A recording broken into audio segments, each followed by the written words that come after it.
দিল্লি ইসলামাবাদ হামলায় পাল্টাপাল্টি অভিযোগ ভারত ও পাকিস্তানের।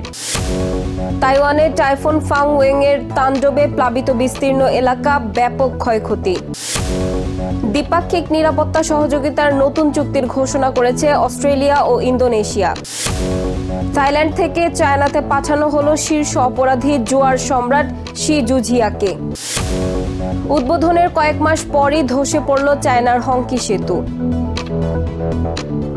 এশিয়ার রাজনৈতিক, অর্থনৈতিক সহ সবশেষ খবরাখবর আপনাদের সামনে এক নজরে তুলে ধরছি আমি সামিরা বাঁধন।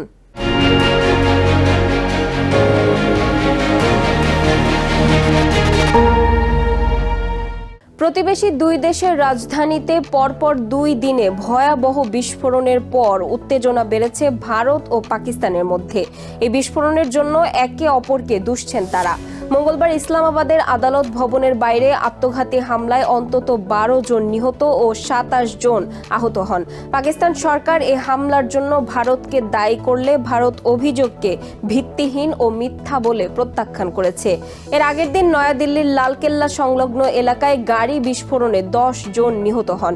দিল্লির বিস্ফোরণের সঙ্গে পাকিস্তান ভিত্তিক সন্ত্রাসী গোষ্ঠীগুলোর সহায়তা থাকতে পারে বলে ধারণা করছে ভারতের গোয়েন্দা সংস্থা। তবে দুই দেশেই হামলার কারণ তদন্তাধীন। মাত্র একদিনের ব্যবধানে ভয়াবহ বিস্ফোরণে কেঁপে উঠেছে নয়াদিল্লি ও ইসলামাবাদ। এই ঘটনায় সীমান্তবর্তী দেশ ভারত ও পাকিস্তানের মাঝে উত্তেজনার পারদ এখন তুঙ্গে, আশঙ্কা বাড়াচ্ছে নতুন সংঘর্ষের।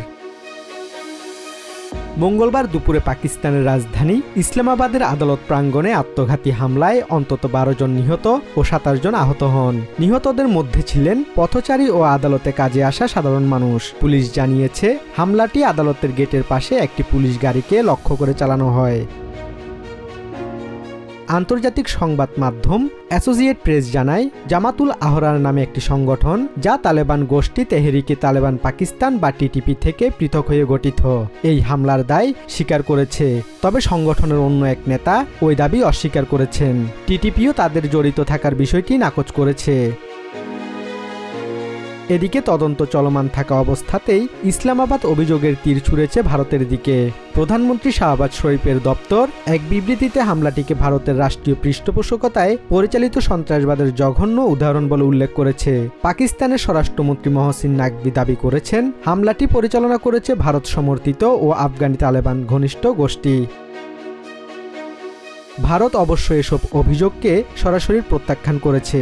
ভারতের পররাষ্ট্র মন্ত্রণালয়ের মুখপাত্র রণধীর জয়সওয়াল এক বিবৃতিতে বলেছেন, এই অভিযোগগুলো সম্পূর্ণ ভিত্তিহীন ও উদ্ভট। পাকিস্তান নিজেদের রাজনৈতিক সংকট থেকে জনগণের মনোযোগ সরাতে মিথ্যা কাহিনী বানাচ্ছে। তিনি আরও বলেন, আন্তর্জাতিক সম্প্রদায় পাকিস্তানের এই বিভ্রান্তিকর প্রচেষ্টায় ভুলবে না। একদিন আগে সোমবার রাতে ভারতের রাজধানী নয়াদিল্লির ঐতিহাসিক লালকেল্লা এলাকার কাছে ভয়াবহ গাড়ি বিস্ফোরণে অন্তত 10 জন নিহত ও 30 জনের বেশি আহত হয়। ভারতীয় কর্তৃপক্ষ জানায়, তদন্ত চলছে এবং এখনও কোনো সন্দেহভাজনকে শনাক্ত করা হয়নি। প্রধানমন্ত্রী নরেন্দ্র মোদী প্রতিশ্রুতি দিয়েছেন, ষড়যন্ত্রের মূল পর্যন্ত তারা পৌঁছাবে এবং অপরাধীদের ছাড় দেওয়া হবে না। এদিকে ভারতের গোয়েন্দা সংস্থাকে উদ্ধৃত করে আল জাজিরা জানিয়েছে, দিল্লি বিস্ফোরণের সঙ্গে পাকিস্তান ভিত্তিক গোষ্ঠীগুলোর লজিস্টিক সহায়তা থাকতে পারে। তবে হামলাকারীরা ছিল স্থানীয় ও স্বপ্রণোদিত। তারা নিজেরাই পরিকল্পনা করে এই হামলা চালায় বলে প্রাথমিক তদন্তে ইঙ্গিত পাওয়া গেছে। ভারতীয় গণমাধ্যমও ইতিমধ্যে পাকিস্তান জড়িত থাকার ইঙ্গিত দিয়েছে। নিহত গাড়ি চালকের কাশ্মীরের সঙ্গে সম্পৃক্ততা এবং একটি পাকিস্তানি জঙ্গি গোষ্ঠীর সঙ্গে যোগাযোগ ছিল বলে স্থানীয় রিপোর্টে বলা হয়েছে। Basudebnath, TVN24 news desk. তাইওয়ানের পূর্বাঞ্চলে টাইফুন ফাং ওয়েং এর প্রভাবে দেখা দিয়েছে ব্যাপক বন্যা ও ক্ষয়ক্ষতি। ইলান কাউন্টির রাস্তায় ছড়িয়ে রয়েছে ধ্বংসস্তূপ। বাসিন্দারা পানি ও কাদামাটি সরিয়ে নিচ্ছেন ঘরবাড়ি থেকে। আগাম সতর্কতায় 8,000-এরও বেশি মানুষকে নিরাপদ স্থানে সরিয়ে নেওয়া হয়েছে। আবহাওয়া দপ্তর জানিয়েছে, ঘূর্ণিঝড়টি বর্তমানে দুর্বল হলেও রেকর্ড পরিমাণ বৃষ্টি নিয়ে এসেছে, যার ফলে অনেক এলাকায় পানির স্তর উঠে গেছে প্রায় 4 থেকে 5 ফুট পর্যন্ত। সুয়াও অঞ্চলে 1000-এরও বেশি বাড়ি প্লাবিত হওয়ার কারণ হিসেবে স্থানীয় প্রশাসন বলছে, ড্রেনেজ সিস্টেম ভারী বৃষ্টি সামাল দিতে পারেনি। টাইফুনটি বুধবার সন্ধ্যায় তাইওয়ানের দক্ষিণ প্রান্ত ছুঁয়ে প্রশান্ত মহাসাগরের দিকে অগ্রসর হয়েছে। তাইওয়ানের পূর্বাঞ্চলে টাইফুন ফাং অং এর প্রভাবে দেখা গেছে ব্যাপক ক্ষয়ক্ষতির চিত্র। বুধবার ইলান কাউন্টির রাস্তায় ক্ষতিগ্রস্ত আসবাবপত্র ও গৃহস্থালির জিনিসপত্র ছড়িয়ে ছিটিয়ে পড়ে থাকতে দেখা যায়। বাড়ির ভেতরে থাকা কাদা ও ধ্বংসাবশেষ সরিয়ে নিতে ব্যস্ত বাসিন্দারা। 50 বছর বয়সী লিন চিউলিয়েন বলেন, অল্প সময়ের মধ্যে পানি বেড়ে যাওয়ায় তার ঘরের সব জিনিসপত্র নষ্ট হয়ে গেছে। হঠাৎ এক প্রতিবেশীর মুখে শুনলাম ড্রেনের পানি উপচে পড়তে শুরু করেছে। তাড়াতাড়ি মোটরসাইকেলটা সরাতে ছুটে গেলাম, কিন্তু আধ ঘন্টারও কম সময়ে পানি এত দ্রুত উঠে এলো যে ঘরের জিনিসপত্র বাঁচানোর সুযোগ আর পাইনি। দুর্বল হলেও টাইফুন ফাং অং রেকর্ড পরিমাণ বৃষ্টি নিয়ে এসেছে তাইওয়ানের পূর্বাঞ্চলে। বন্যায় অনেক জায়গায় পানির স্তর উঠে যায় 4-5 ফুট।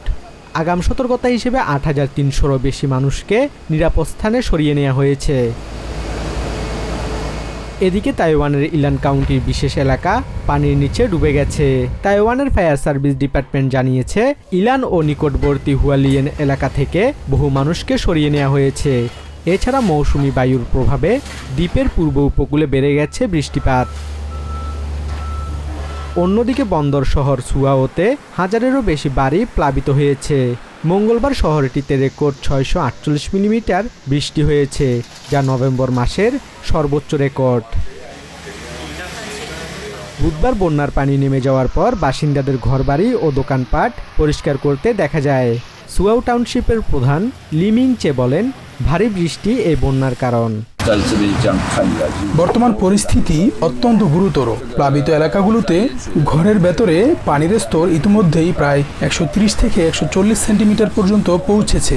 বেশিরভাগ পরিবারের আসবাবপত্র, জীবিকার সরঞ্জাম সহ প্রায় সবকিছুই নষ্ট হয়ে গেছে। আমাদের শহরে পানি নিষ্কাশনের চ্যানেলগুলো এত ভারী বৃষ্টির চাপ সামলাতে পারেনি। একসঙ্গে বিপুল পরিমাণ পানি নেমে আসায় শহরের বিভিন্ন অংশে বন্যা দেখা দিয়েছে।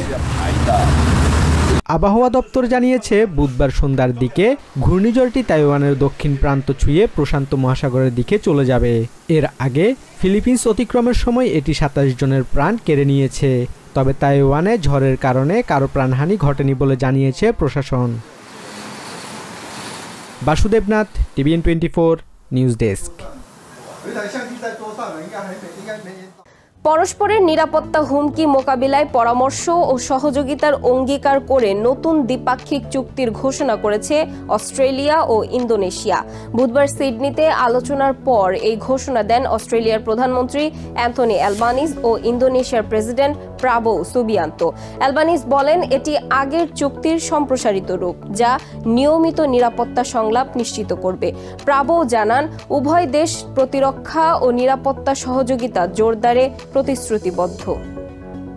This treaty is a recognition from both our nations that the best way to secure that peace and stability is by acting together. Thailand থেকে চায়নায় পাঠানো হয়েছে জুয়া সম্রাট শি জুঝিয়াকে।